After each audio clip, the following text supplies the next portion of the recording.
In terms of structure, guys, we've been reading Frankenstein and using three levels of text.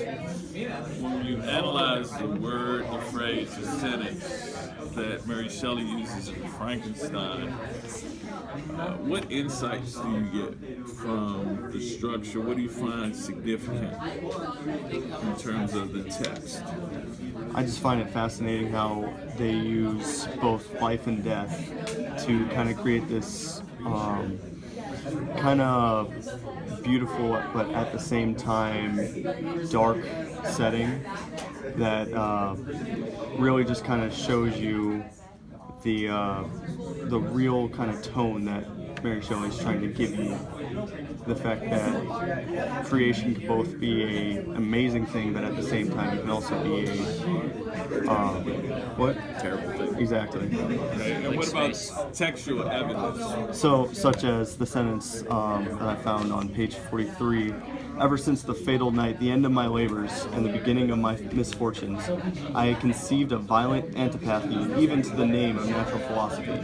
So, when he created his monster, at first that was something that he really wanted to do and he was really excited about doing.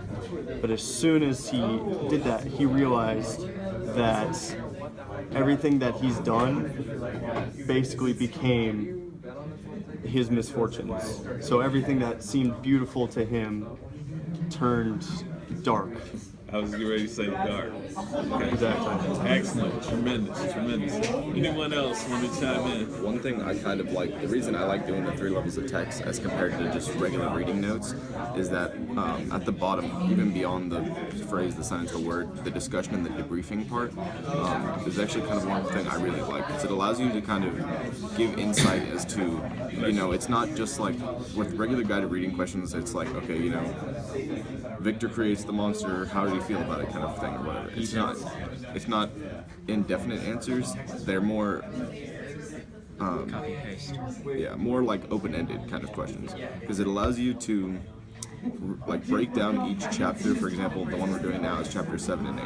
So it allows you to like look at 7 and 8 aside from the rest of the text and realize, okay, what are the main key topics and key points that the author is trying to put forth through this specific section of the book.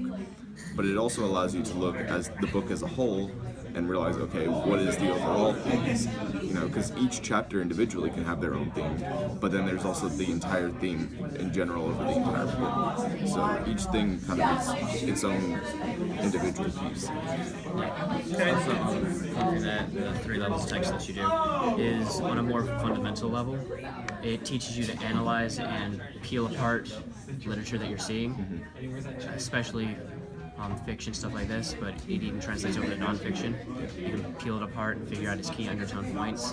You can figure out exactly how they're trying to manipulate you, or in this case, how they're trying to entertain you, and what exactly is going on at a different level. Okay, excellent. Now, in terms of three levels of text, I'm going to throw you a boomerang, if you will. Frame story. A story within a story. Thus far, in terms of that structure, what do you think is significant about the text? And maybe I'm not articulating this question very well, but frame story is the structure. Because this was the whole story that we're reading now is all in the past tense. It's all Frankenstein telling the story to Walton, as it introduces in the first, I believe it was in the first letters, that Walton finds this guy basically abandoned, and he brings him on board his ship, and he sits him down, he cleans him off or whatever, and once he's ready, he sits down and he tells him this terrible story. But it's both terrible and beautiful in and of itself, and he's telling the story of how he went about creating the monster and what it did to him, his city, and the people he loved. Okay. All right, excellent. Anyone else?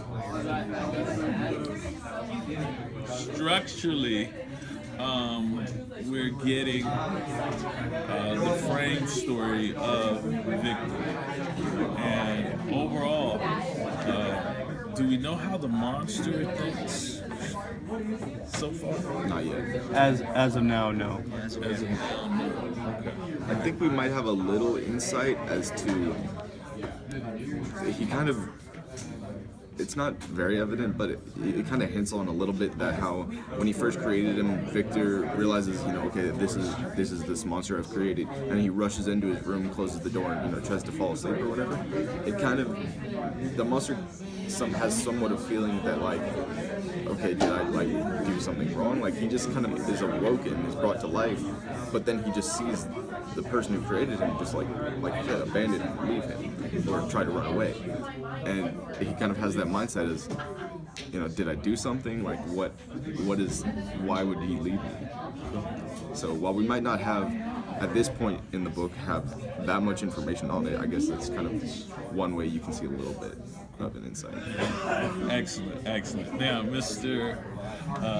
Wallace, you have not said a word, and within the context of 3 layers of text in our group, that's absolutely fine, because by watching your face, looking into your eyes, you are engaged, and I would summarize that you are learning extensively from the sharing and discussion within in your group, and that's absolutely wonderful and fine, and a great byproduct of 3 layers of text.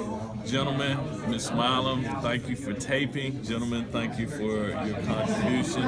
All right, you guys have an outstanding day and an even better afternoon.